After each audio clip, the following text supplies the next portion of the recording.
My colleague touched on the present reality where you have essentially two factions of the state chapter of your party in River State, both selling forms, both with leadership structures, one saying indirect, one saying direct. And I want to ask you, what do you say to the faction that is loyal to the Minister of Transportation, Rotimi Amici, advocating for indirect primaries on the basis of what they say are security concerns, that they want to avoid a repeat of what happened at the Congresses, that they don't want there to be violence, and therefore they should not do direct but do indirect. What are your thoughts on that notion?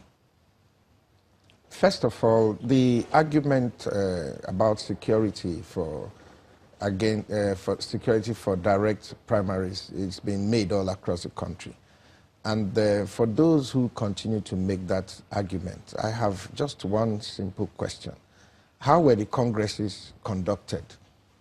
You saw what happened in River State. The congresses were chaotic because party members who had paid to contest in those congresses were not given the opportunity to do so.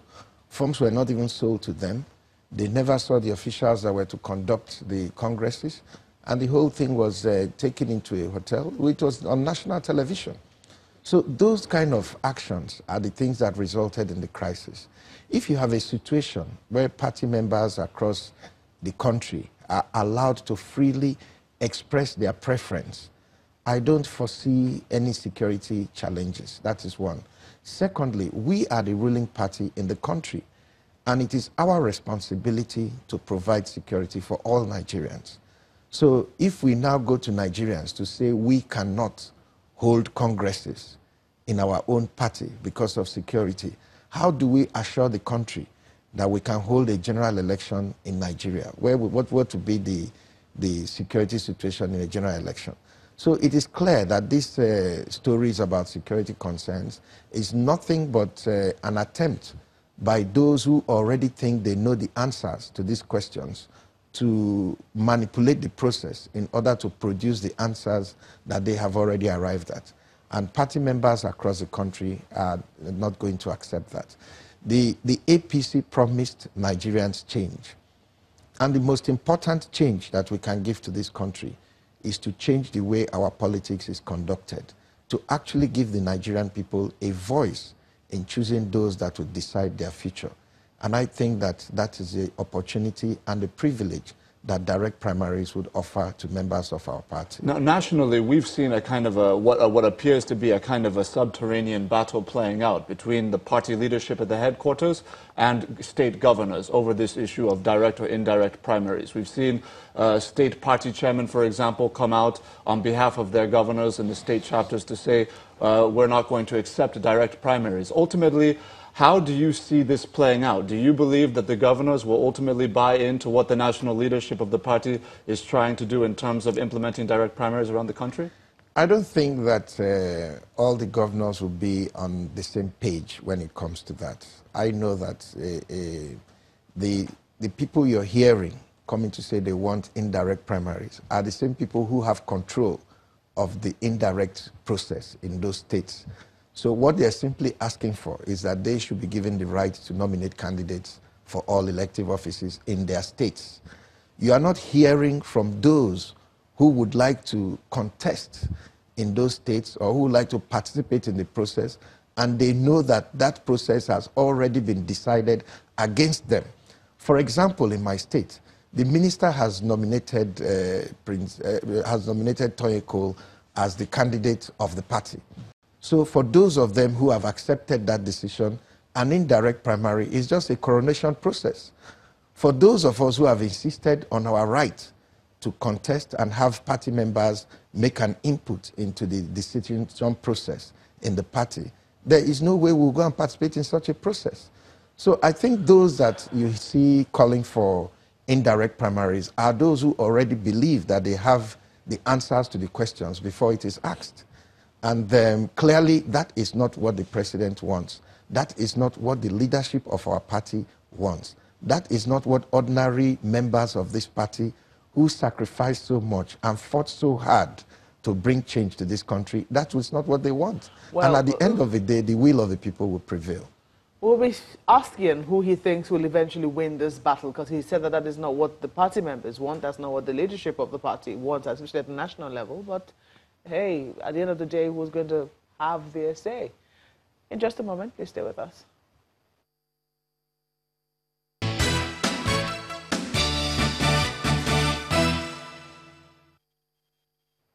Well, Senator Magnus Abe, representing River South East, an aspirant on the platform of the APC for the governorship ticket, is still with us in our studios. Just quickly, talking about River State and the chapter of the APC. Who is the chairman of your party in River State? Chief Odike is our own chairman. He's the chairman of APC in River State. There are legal foundations for this thing. The court voided the congresses that elected these other people and said that the status quo should be maintained. So he was the deputy chairman of the party, and the chairman then has resigned to try to contest elections. So he's the legal chairman of the APC in River State. Very quickly, Senator, if it works out that direct primaries are ultimately conducted in River State, do you think that all sides of the divide, if you will, in the APC chapter of River State would essentially be able to come to terms with the outcome of a direct primary in this state, regardless of who emerges from that process? Well, what I think is that all members of the All Progressives Congress in River State are united in one belief and one determination.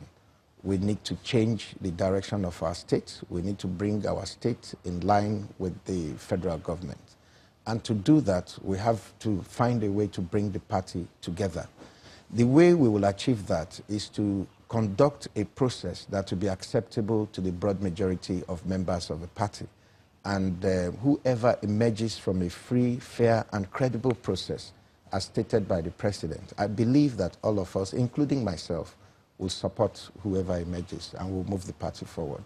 So you don't see any possibility of anybody leaving the party potentially as a result of any primary? No, nobody will leave the APC in River State. I can tell you that. I don't think so. It's our closing moment. We'll see how it eventually plays out. You have said that, you know, it is because the state executives are going to be the delegates themselves. That's why they're all adopting indirect primaries. Yes, those who think that they will be the delegates. But ultimately, the NWC, the National Working Committee, will have the final say. Yes, states can apply for what they want. Yes. And based on a situation in every given state, the NWC will take a decision as to what will apply in one state or the other. It's going to be a development to watch. We'll see how that goes, especially when we look at what we have seen so far from the state chapters of the All Progressives Congress. We'll see how it eventually pans out. But we thank you for coming on Sunrise Daily. Thank you, Mama. Senator Magnus Abe represents River South East Senatorial District and is also an aspirant for the governorship ticket of the All Progressives Congress. Well, that's been the program this morning. Thank you so much for watching. Thank you for your contributions as well. I'm Mawakwe Ogun Yusuf. As always, have a great day, everybody. I am Ajuri Ngelale. Yes, and goodbye from Lagos. The views and opinions expressed by guests on this program are those of the maker and do not necessarily reflect the views, opinions, and endorsement of Channels Television.